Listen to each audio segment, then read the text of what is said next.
Compartimentalización celular. Como mencionamos en el capítulo de membrana plasmática, la membrana plasmática tiene la capacidad de dividir a la célula en compartimentos internos rodeados por membranas. De esta forma es más eficiente reunir a los sustratos y sus enzimas formando un sistema endomembranoso con una pequeña parte del volumen celular total conocido como organelo. Como recordarán, los polipéptidos se van formando por la unión de los aminoácidos en el ribosoma. Aquí vemos a la proteína que se va formando. Una vez que ya están formadas, la cadena de aminoácidos tiene una señal que le dirige hacia dónde va a ir. Esta señal está formada por los mismos aminoácidos y entonces, dependiendo de estos aminoácidos, que se encuentran principalmente en la parte aminoterminal, la proteína se va a dirigir hacia ribosomas libres o hacia ribosomas unidos al retículo endoplásmico rugoso.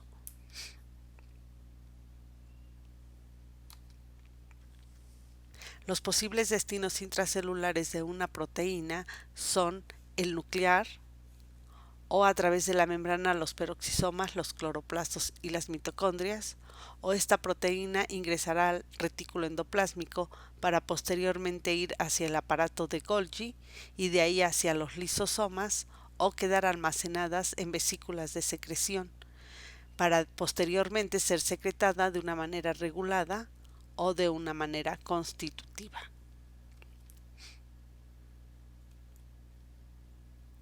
Hacia dónde va a ir, entonces depende de la señal que contenga. Esta señal está constituida por aminoácidos, es llamada péptido-señal, generalmente se encuentra en los primeros aminoácidos, aunque puede estar en medio o puede estar al final. Por lo tanto, esta señal marca a la proteína señalando el lugar hacia dónde debe dirigirse. En primer lugar, marca si el ribosoma permanecerá libre o si unirá al retículo endoplásmico.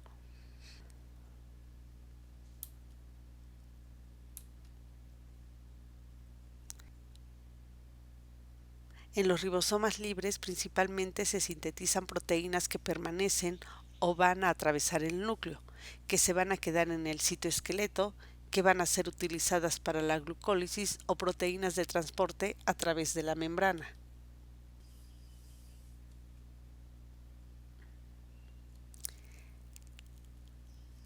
El primer organelo que veremos serán los peroxisomas.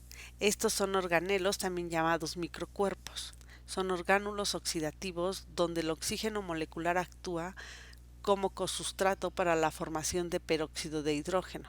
En una célula puede haber hasta 50 peroxisomas, cada uno de ellos con una o más de las 50 enzimas que pueden estar contenidas en ellos, la mayoría con propiedades oxidativas, como catalasa, uratoxidasa y aminoácido oxidasa. Entre sus funciones destacan que el 25% de los ácidos grasos serán oxidados en este organelo, principalmente en las plantas durante la fase oscura de la fotosíntesis. También en los peroxisomas se lleva a cabo la síntesis de plasmalógenos, lípidos complejos de membrana, entre ellos fosfatidilcolina, fosfatidiletanolamina y fosfatidilserina, que ya hemos visto en fosfolípidos de membrana. En el hígado descomponen las moléculas de alcohol en sustancias que pueden ser eliminadas del organismo. También contiene una péptido-señal, MPTS, que se localiza en la parte carbonil terminal. Esta no es eliminada y generalmente está formada por la secuencia serina, lisina, leucina en el extremo carboxilo terminal.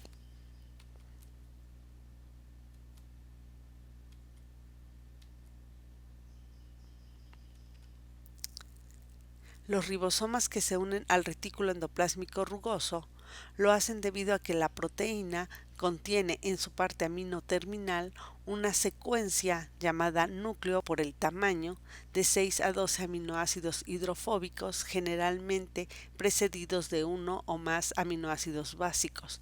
Esta péptido señal sí es eliminada al ingreso al retículo endoplásmico rugoso. Las proteínas que ingresan en el retículo endoplásmico rugoso serán almacenadas en los lisosomas o seguirán la vía biosintética y serán almacenadas en vesículas secretoras.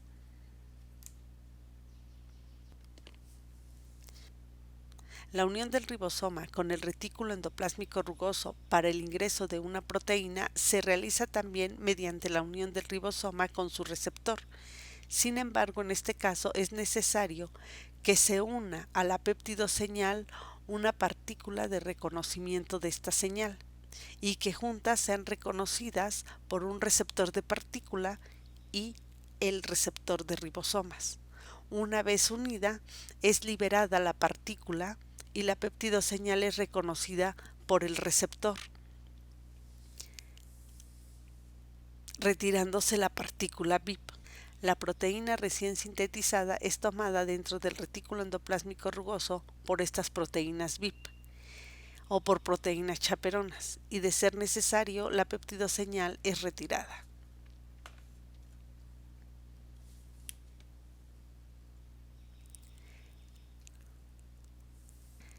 Las chaperonas dentro del retículo endoplásmico rugoso van a ir enrollando a la proteína recién formada hasta que tenga la forma correcta para llevar a cabo su función. Es decir, la proteína recién formada tiene una estructura primaria y las chaperonas, dependiendo de los aminoácidos, ayudan a que se forme una estructura secundaria, terciaria o cuaternaria, dependiendo de las propiedades de los aminoácidos.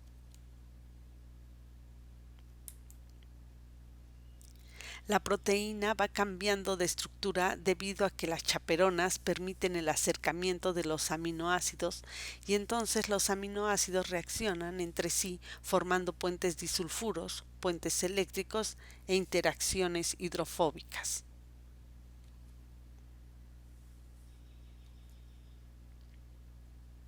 Los puentes disulfuros se forman cuando dos cisteínas o dos metioninas que tienen azufre se encuentran cercanas o son acercadas por las chaperonas. Como ejemplo tenemos proteínas que ya hemos visto, las fibronectinas, las cuales tienen forma de tijera debido a que a la mitad tienen dos azufres que se unen mediante puentes disulfuro, con lo cual se logra doblar. Otro ejemplo de otra proteína que también ya vimos son las lamininas, las cuales tienen tres hebras de aminoácidos unidas mediante puentes disulfuro. Y otro ejemplo son las inmunoglobulinas, que toman esta forma como de Y gracias a que poseen aminoácidos con azufre y que forman puentes y estos hacen que se pueda doblar.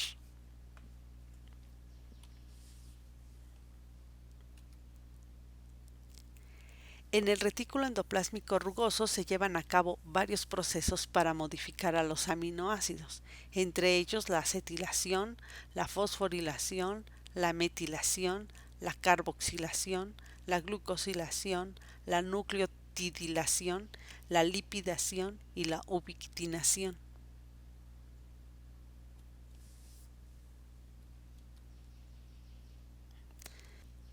La glucosilación no enzimática de las proteínas consiste en unir a la proteína un oligosacárido para formar una glucoproteína.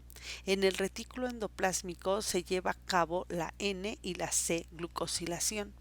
La N-glucosilación consiste en la adición de un oligosacárido en el grupo amino de la asparagina cuando la asparagina forma parte del triplete asparagina, cualquier aminoácido, serina o trionina.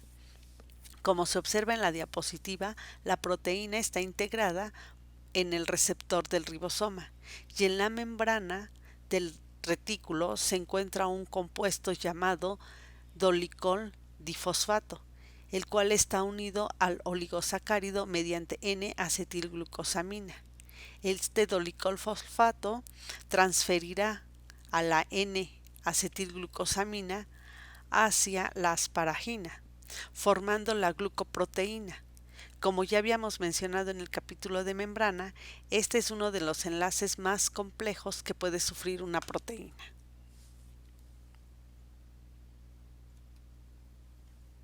El oligosacárido está formado por 2N-acetilglucosamina, 9 manosas, nombrándosele oligosacárido con alto contenido de manosa.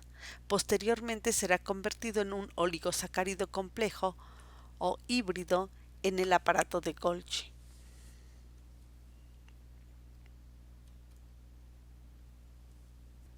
El oligosacárido además contiene 3 glucosas, las cuales una vez que el oligosacárido ha sido unido a la proteína serán retiradas.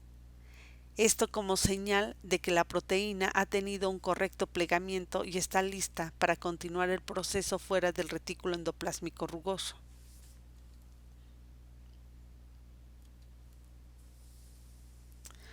¿Cómo es que se retiran las glucosas? Una vez que se eliminan la glucosa 2 y 3 por acción de la glucosidasa 1 y 2, se permite la asociación de este polipéptido desplegado con la chaperona calnexina calcirreticulina para plegar a la proteína y que obtenga su conformación activa. Posteriormente, la glucosidasa 2 elimina el tercer y último residuo de glucosa. Es ahora cuando es necesario discriminar si la conformación de la proteína es la correcta o si es un plegamiento aberrante. Si es incorrecto el plegamiento, la proteína de respuesta a proteínas mal plegadas transferirá nuevamente la glucosa, permitiendo la reasociación con las chaperonas. Las proteínas correctamente plegadas serán liberadas del retículo endoplásmico rugoso. Las que continúan mal plegadas generarán una respuesta a proteínas más plegadas e ingresarán al proteosoma, organelo donde se destruyen. A esto se le conoce como una transposición inversa. El mal plegamiento y la agregación de proteínas está asociada a numerosas enfermedades degenerativas, como la diabetes tipo 2 o el Alzheimer.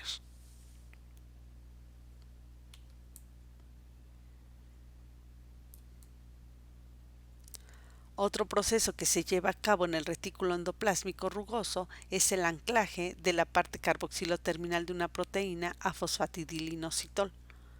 Una vez que la proteína ingresa totalmente al retículo endoplásmico rugoso, se va a unir a un oligosacárido. El oligosacárido está unido a fosfatidilinositol, presente en la membrana plasmática.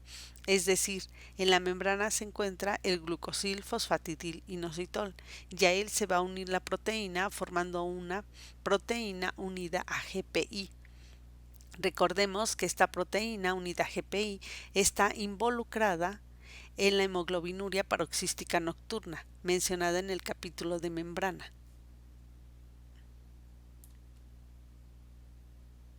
Por lo tanto, en el retículo endoplásmico rugoso se llevan a cabo 3 procesos. El primero es el plegamiento de las proteínas y después, dependiendo de la proteína, la N o la O-glucosilación. Una vez que han terminado estos procesos, las proteínas deben ser transportadas hacia el aparato de Golgi. ¿Cómo se va a realizar este transporte? Mediante transporte mediado por vesículas recubiertas por una proteína llamada COP2 y posteriormente estas vesículas van a ser transportadas a través de los microtúbulos mediante proteínas transportadoras de microtúbulos hacia el aparato de Golgi. Existe otra región poco estudiada que interconecta al retículo endoplásmico rugoso con el aparato de Golgi, llamada ERGI, donde se forman vesículas de reciclado recubiertas por COP1 y que van de vuelta hacia el retículo endoplásmico, regresando a las proteínas que funcionan inadecuadamente. Además, estas proteínas son marcadas con 4 aminoácidos: lisina, asparagina, glutamina y leucina, CADEL por sus siglas, en la parte carboxilo terminal.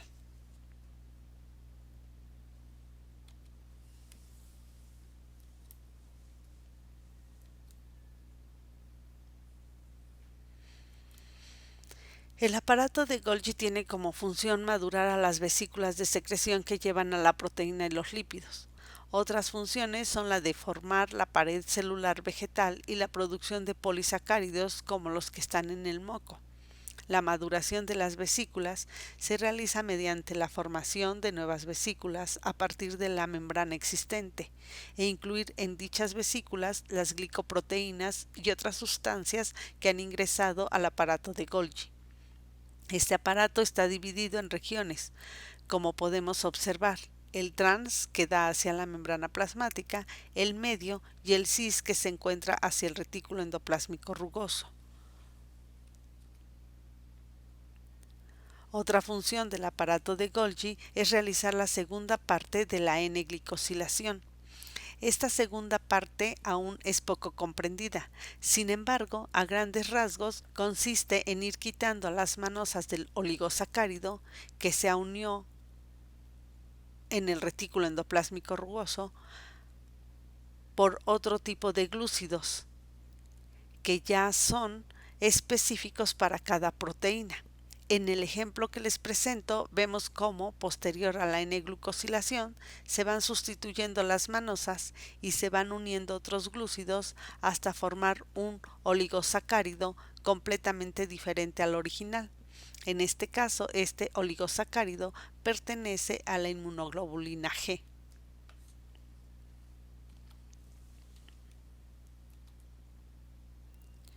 Otro ejemplo de glucoproteína es la que se une a la familia de selectinas. El ligando de estas proteínas es un oligosacárido formado de N-acetilglucosamina unido a fucosa y galactosa, que están unidos a ácido siálico. Por lo tanto, las células que tienen selectina en su membrana se unirán específicamente con las células que poseen este oligosacárido en su membrana. Otra función del aparato de Golgi es llevar a cabo la ortoglucosilación, que consiste en unir al oligosacárido mediante la unión de N-acetilglucosamina al grupo hidroxilo de una serina o de una trionina, otro de los procesos de glucosilación complejos.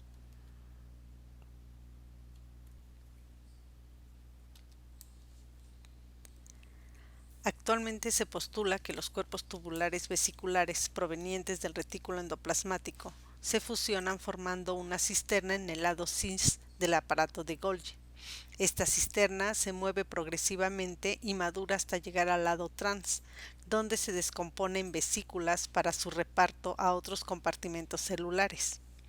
Hoy en día se tiende a aceptar este modelo porque hay observaciones que son explicadas por él, pero no por otros modelos. Una vez madura la vesícula que contiene la proteína, esta será excretada de la célula de manera constitutiva o regulada. Las proteínas SNARes son un grupo de proteínas cuyo papel principal es facilitar la fusión de las vesículas encargadas del transporte de moléculas en las células. Las SNARe pueden anclarse a la membrana plasmática y a la membrana del retículo endoplásmico, las mitocondrias y los peroxisomas, aunque cada SNARe diferente se acopla solo con una membrana en particular.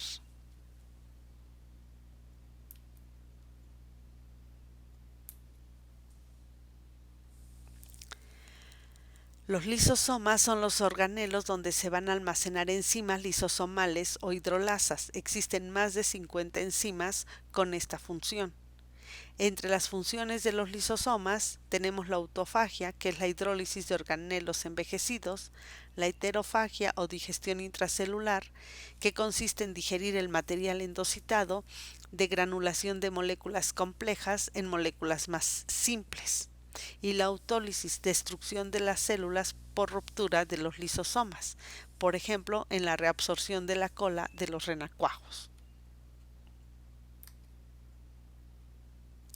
Como acabo de mencionar, la autofagia es el proceso mediante el cual se hidrolizan organelos envejecidos. En la diapositiva vemos cómo una mitocondria vieja, probablemente por oxidación, es envuelta en la membrana y posteriormente se une a lisosomas o endosomas primarios, formando un lisosoma o endosoma secundario, liberándose las enzimas lisosomales que destruyen a la mitocondria. Finalmente, los restos serán exocitados de la célula. Como ya vimos en el capítulo de membrana, una forma de transporte mediante endocitosis es la fagocitosis.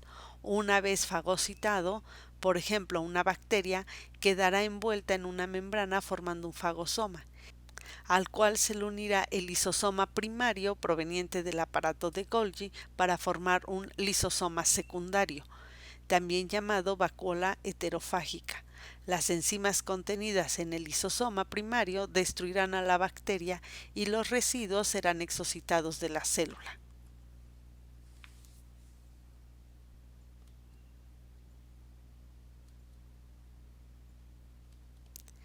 En el nucleolo se llevarán a cabo el ensamblaje de los componentes ácido ribonucleico, ribosomal y proteínas de las subunidades grandes y pequeñas que posteriormente formarán los ribosomas, como vimos en el capítulo de material y expresión genético.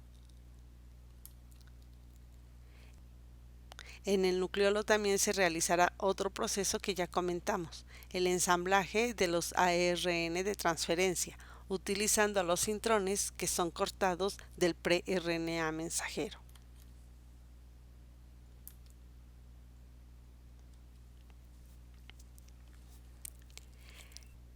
Parecería que el retículo endoplasmático liso no tiene ninguna función dentro de la síntesis de las proteínas. Sin embargo, su función es muy importante. En él se lleva a cabo la síntesis de hormonas esteroides, la desintoxicación de barbitúricos, etanol y oxigenasas, esto en el hígado.